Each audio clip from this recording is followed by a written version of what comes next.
Bonjour à tous, bienvenue sur cette nouvelle vidéo. Donc tout d'abord, tous mes vœux de bonheur pour cette nouvelle année 2025. C'est ma première vidéo de cette année.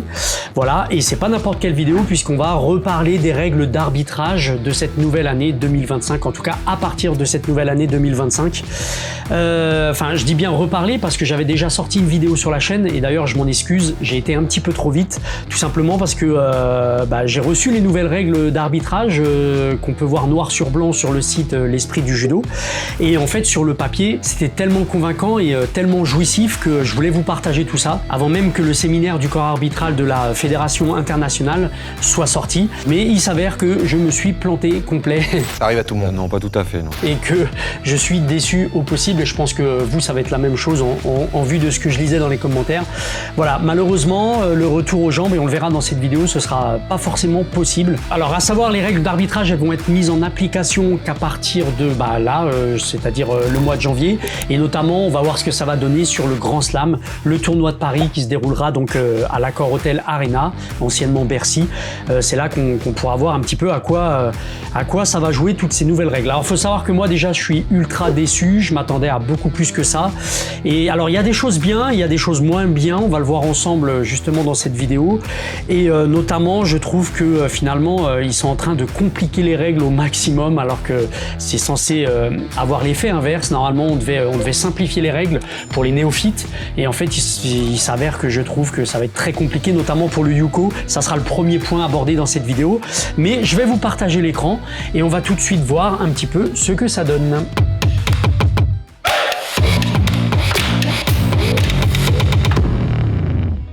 Voilà, donc là je suis sur le site L'Esprit du Judo avec les nouvelles règles d'arbitrage comme j'ai dit qui sont écrites noir sur blanc. Je vais repartir de cette page là et en même temps on va faire le parallèle avec les vidéos du séminaire, comme ça nous permettra de rentrer un petit peu plus dans les détails et vous allez voir que y a certains points qui demandaient à être vraiment éclaircis.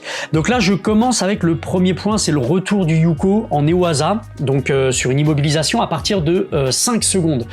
Donc comme j'avais déjà dit, ça c'est plutôt pas mal. On a donc le retour du Yuko sur l'immobilisation au sol, donc à partir de 5 secondes, donc je suppose que de 5 à 9 secondes vous marquez Yuko, de 10 à 19 secondes vous marquez donc Wazari, et à partir de 20 secondes c'est le Ippon en immobilisation.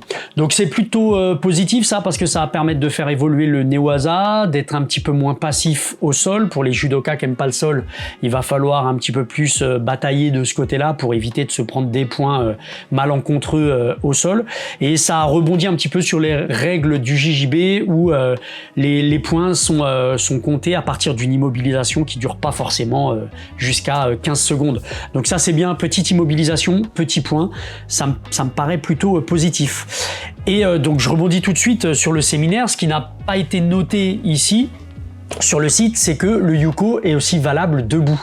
Donc c'est le retour du Yuko debout, c'est-à-dire que quand vous allez tomber donc sur la tranche, sur l'angle de 90 degrés, vous allez prendre Yuko tout simplement. Donc c'est plus Wazari, c'est Yuko. Avant c'était Wazari, c'était un petit peu tendancieux parce qu'il y avait certains Wazari qui se valaient et d'autres Wazari, franchement c'était un petit peu abusé. Donc ça c'est plutôt bien aussi, le retour du Yuko debout en projection. On va voir tout de suite ce que ça donne. Parce que c'est bien, oui et non, ça me semble beaucoup plus compliqué que ce que ça pouvait l'être. Hop, je change de côté. Donc on voit tout de suite ce que ça donne avec la vidéo du séminaire. Alors c'est bien hein, les Yuko qu'ils ont rajouté debout, moi je trouve ça plutôt pas mal, mais par contre à l'arbitrage ils vont s'arracher les cheveux parce que vous allez voir que... alors c'est précis, hein, vous allez voir dans le séminaire, c'est assez précis comment c'est défini, etc. Mais ça va devenir très problématique à arbitrer, notamment quand on n'a pas le retour vidéo. Je vous montre tout de suite donc le séminaire, hein, ce que ça donne. Donc là, on est bien sur un angle à 90 degrés. Voilà, donc là, il y a bien Yuko. Je vais couper le son pour vous. Là, on est d'accord qu'il y ait Yuko. Et alors là, il explique que s'il arrive à plat dos, bien sûr, c'est le Ippon. Ça, on le sait tous, il n'y a pas de souci. Ippon dans cette position-là. D'accord. Si j'avance un petit peu, là, on est sur un angle un peu moins que les 90 degrés, donc c'est ce qu'il explique, hein, si on est sur les 3/4 du dos, un petit peu sur l'omoplate, on marque Wazari. Par contre, voilà, si on est dans cette position-là, on est bien sur le Yuko. ok, angle à 90 degrés. Donc vous voyez à quel point ça peut devenir problématique en compétition, et je parle notamment sur les départementaux ou sur les régions. Ça va être compliqué à arbitrer parce qu'on n'a pas de retour vidéo et chaque point de vue est un peu différent. Ce que verra l'arbitre central sur le tatami, ça sera un petit peu différent que ce que vont voir les coachs en extérieur et ce que vont ressentir les combattants dans le combat. Et là également, ils expliquent que si un genou touche le tapis, les jambes sont croisées, le genou touche le sol, eh bien il n'y a pas de valeur, il n'y a pas de score dans cette position-là. Il n'y aura ni yuko ni wazari. Donc c'est quand même une bonne chose pour les yuko parce que c'est vrai que toutes les projections ne se valent pas et des fois il y a certains wazari, c'était tellement gratuit que là le retour du yuko ça va quand même faire du bien par rapport à ça. On passe au deuxième point, c'est l'utilisation de la tête pour projeter ou se défendre. Voilà, c'est à nouveau autorisé comme c'est noté ici, sauf dans la catégorie cadet, donc les cadets et toutes les KT d'en dessous, les benjamins, etc. Vous ne pourrez pas utiliser la tête ni pour projeter, ni pour défendre. Donc c'est ce qu'on appelle les diving. Alors c'est malheureux, ils sortent cette règle-là après les JO. On a vu qu'au JO, ça nous a pénalisé, ça a pénalisé beaucoup de judokas. Et là maintenant, donc vous aurez la possibilité, je vous montre des exemples, de poser la tête au sol pour pouvoir projeter ou encore même se défendre. Vous ne prendrez plus donc de pénalité là-dessus. Ok, moins on a de Shido et plus c'est positif, en tout cas pour moi je trouve. Troisième point, toutes les saisies dont celle à la veste sous la ceinture en haut de la cuisse intérieure sont autorisées.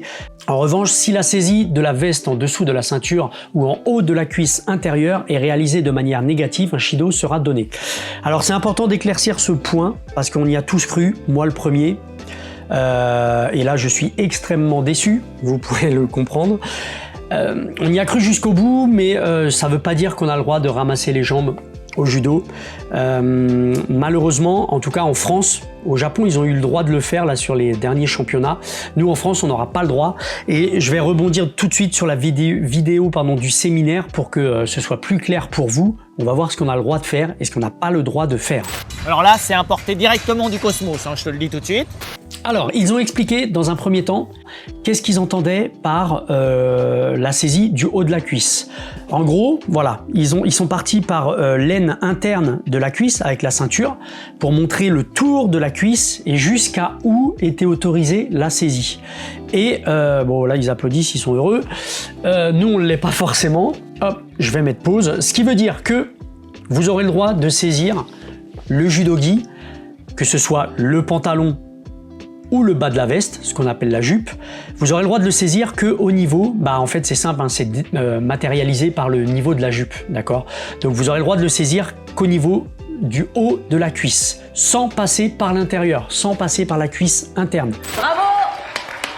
Ils ont démontré donc quelques exemples. Voilà, ils disaient que bon, saisie de la ceinture autorisée, pas de souci. Arrivé ici, c'est autorisé également, pas de problème là-dessus.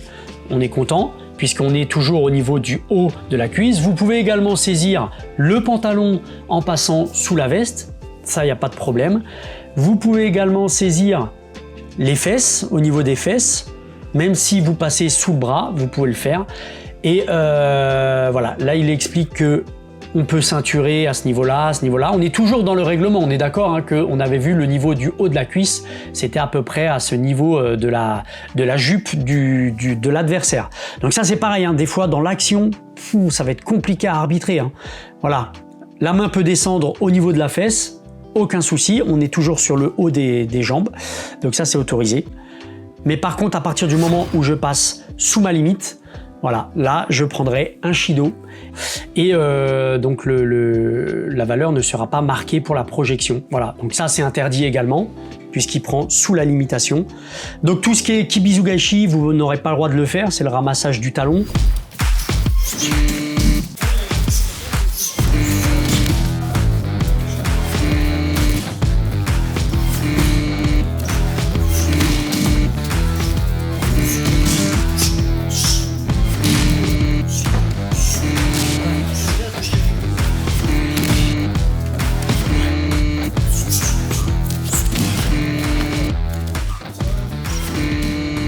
Donc finalement, rien ne va vraiment changer sur ces saisies de jambes. On s'était un peu tous enflammés là-dessus. Et moi, le premier, hein, je l'avoue, hein, ça va juste éviter certains shidos un petit peu stupides. Mais à mon sens, là, c'est trop limité encore. Il aurait fallu vraiment récupérer les saisies de jambes. Alors, je sais que les nouveaux combattants, les puristes vont être un petit peu en désaccord avec ce que je dis. Mais ceux qui ont connu l'ancien judo, eh bien, c'est clairement une déception. Il y a un petit plus, faut être honnête, encore une fois, ça va retirer certains shidos qui étaient un petit peu abusifs, mais malheureusement, c'est encore trop limité. Et je souhaite bon courage à tous les arbitres, notamment régionaux et départementaux, parce que ça va être encore une sacrée galère à arbitrer cette histoire de saisie de jambes. Voilà, et je vois vraiment pas l'intérêt pour les combattants d'aller prendre le risque d'aller saisir les jambes. Peut-être qu'on verra de nouvelles techniques, et ça sera bien de creuser là-dessus, des nouvelles techniques de projection avec la jupe. Ça pourrait être sympa, par exemple un teguruma avec une saisie de jupe. Je pense que ça pourrait se faire et ça pourrait être assez sympa. Et donc ça rebondit sur le 4e point, ici accrocher les jambes avec la main ou le bras en dessous du haut de la cuisse intérieure sera sanctionné d'un shido, c'est ce que je vous disais. Donc sous la limite, on aura une sanction et on aura un shido si toutefois la saisie est sous la jupe de l'adversaire. Voilà, on passe au point numéro 5. Une fois le kumikata installé, le combattant disposera de 30 secondes pour lancer une attaque. Donc ça, c'est très bien, notamment pour ceux qui n'ont pas trop de souffle, pas de cardio. Vous pourrez jouer sur le kumikata pendant donc 30 secondes. Bien sûr, il faudra donc être actif sur le kumikata. Si c'est un kumikata passif et que vous êtes complètement verrouillé, là, vous prendrez un shido. Forcément, ce sera un refus de combat et une passivité. Donc là, vous prendrez un shido, hein, comme d'hab. Mais par contre, vous pourrez donc jouer sur le kumikata pendant 30 secondes avant de lancer une attaque. Je rebondis sur un point très important qui n'est pas noté ici, c'est que certaines saisies comme la saisie pistolet ou les doigts intérieurs de la manche, avant on prenait un shido sur ces saisies-là, et ben maintenant c'est plus le cas, donc ça c'est super cool, c'est positif pour ceux qui viennent d'autres sports comme le JJB, bah, vous pourrez récupérer donc cette garde pistolet qu'on aime bien faire au sol, et cette garde aussi avec les doigts dans la manche. Donc ce sera autorisé debout comme au sol. En Newaza, ce sera autorisé également de mettre les doigts dans la manche. Donc ça c'est positif, c'était toujours sur ce 5e point. Le 6e point, c'est la prise de l'ours qui sera autorisée. Alors par contre, si les bras ou les mains sont joints, d'accord, comme ceci, voilà, les grappleurs aiment bien le faire de cette manière-là. Ça, par contre, vous prendrez un shido, vous n'aurez pas le droit de le faire. Mais par contre, toutes les saisies au corps, à bras le corps pour pouvoir projeter, donc ce qu'on appelle la technique de l'ours, c'est de retour, c'est autorisé en attaque et en défense. Alors oui, ça va favoriser le judo aux judokas qui viennent des pays de l'Est, parce que eux, forcément, sur tout ce qui est prise de l'ours et arraché du sol, ils sont spécialistes là-dedans. Mais voilà, on va pouvoir revoir un petit peu des belles projections et du beau judo par rapport à ça. Vous aurez le droit donc de mettre les mains à plat dans le dos. Par contre, comme je l'ai dit, les mains jointes, ce qu'on peut retrouver donc chez les grappleurs, ça vous pourrez pas le faire. Avec la saisie du kimono, bien sûr, vous pourrez le faire. Et la saisie du kimono qui sera donc uniquement, et ça rebondit sur la règle numéro 3 et 4, qui sera donc uniquement accroché au-dessus de la limite qu'on a vu précédemment. Le 7e point, donc sortir de manière non intentionnelle de la surface de combat en tachiwaza comme en newaza, donc debout comme au sol, donnera lieu à un maté. Donc avant c'était maté plus shido, pénalité. Là maintenant c'est plus le cas, donc ça c'est bien, ça enlève des shidos, moi je suis heureux. Bien sûr, attention, vous prendrez un shido si par contre vous sortez volontairement du tapis pour attendre le maté. D'accord, là on parle bien de sortie non intentionnelle. Donc si vous êtes poussé en dehors de la surface de combat, que vous n'avez pas d'autre choix que de sortir, bah là il y aura simplement maté et on remettra les combattants au milieu de la surface de combat sans donner de shido. Les clés de bras appliquées lors d'une projection avec un risque élevé de blessure pour uke seront sanctionnés d'un Hansukumake. Donc ça on n'en voyait pas beaucoup, hein. Hansukumake, je rappelle que c'est l'arrêt, vous êtes disqualifié du combat. Si le risque de blessure est faible et exécuté avec les deux mains sur un bras, l'arbitre dira maté, puis pénalisera d'un shido. Ok, donc ça veut dire que si vous lancez une attaque avec une clé de bras engagée, si l'arbitre estime, encore une fois, qu'il n'y a pas trop de danger pour les combattants, vous aurez simplement un Shido. Il n'y aura pas de valeur de marqué et ce sera un Shido. Si en revanche, on estime que vous avez lancé le truc un petit peu à l'arrache, que le bras est tendu et que là, ça prend un gros risque, notamment pour Uke, eh ben, vous serez disqualifié du combat et il y aura donc Hansukumake pour vous. Donc voilà, de toute façon, les clés, honnêtement, les clés de bras à la volée ou en projection, qui sont déjà appliquées en projection, ça arrive de temps en temps, mais c'est involontaire, souvent c'est involontaire. Donc je ne pense pas que ça va changer énormément votre judo, et même à haut niveau, j'ai envie de dire, ça changera pas grand chose. 9e point, l'activité en Newaza sera prise en considération par le corps arbitral. Donc ça c'est bien, ils vont faire évoluer un petit peu plus le Newaza, ça va harmoniser un petit peu les arbitres entre eux, parce que c'est vrai que tu avais certains arbitres qui laissaient évoluer au sol, d'autres pas du tout, et le combat en Newaza se verra un petit peu plus productif. Donc un conseil les gars, faites du Newaza. Allez vous entraîner aussi en parallèle. Je sais qu'il y en a qui le font beaucoup, hein, qui vont s'entraîner dans les cours de JJB en parallèle, parce que ça pourra que faire évoluer votre judo au sol. Je le dis depuis le début et c'est super important. Donc le 10e point, c'est le seoi inversé qui est donc à nouveau autorisé, sauf chez les cadets.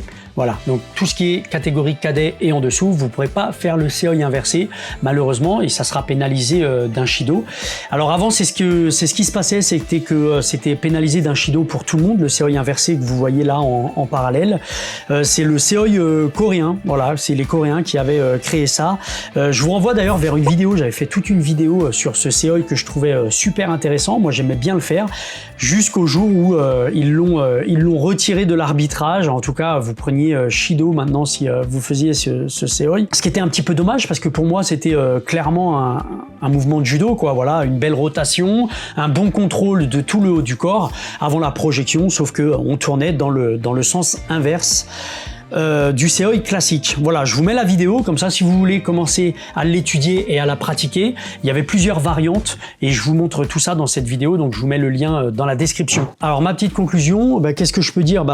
Vous l'avez vu dans le titre, je suis assez déçu par rapport à ces nouvelles règles, même s'il y a du plus, hein, mais j'avoue qu'ils devaient simplifier les règles, notamment pour ceux qui font pas forcément de judo ou qui sont dans l'entourage des judokas, ils devaient simplifier pour les néophytes.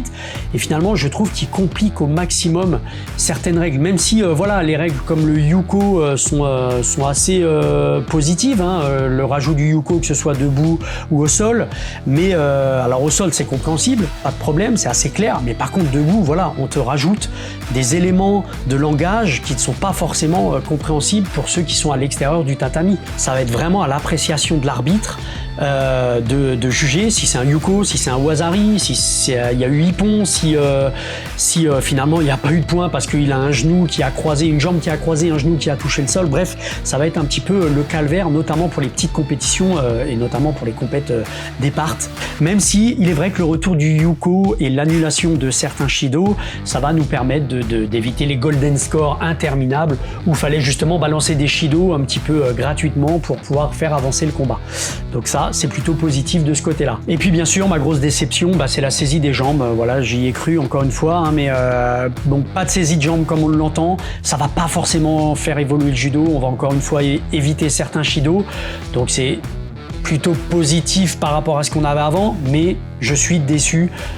Je sais pas pourquoi ils ont pas mis la saisie des jambes complète, ça aurait été quand même beaucoup plus intéressant pour tout le monde, pour faire évoluer justement le judo dans le bon sens. Oh, c'est pas toi qui décide, c'est quoi ce vieux con là, oh? Donc maintenant, il faut savoir qu'on aura donc les règles du Kodokan, où là, ils ont le droit de saisir les jambes, et puis d'un autre côté, on aura les règles de l'IJF, où là, les saisies seront interdites, comme on l'a vu dans cette vidéo. Voilà, j'espère avoir été un petit peu plus clair pour vous sur ces nouvelles règles d'arbitrage. Je ferai une mise à jour au fur et à mesure que je reçois les infos sur cette chaîne. N'hésitez pas à me laisser un commentaire avec votre ressenti par rapport à ça.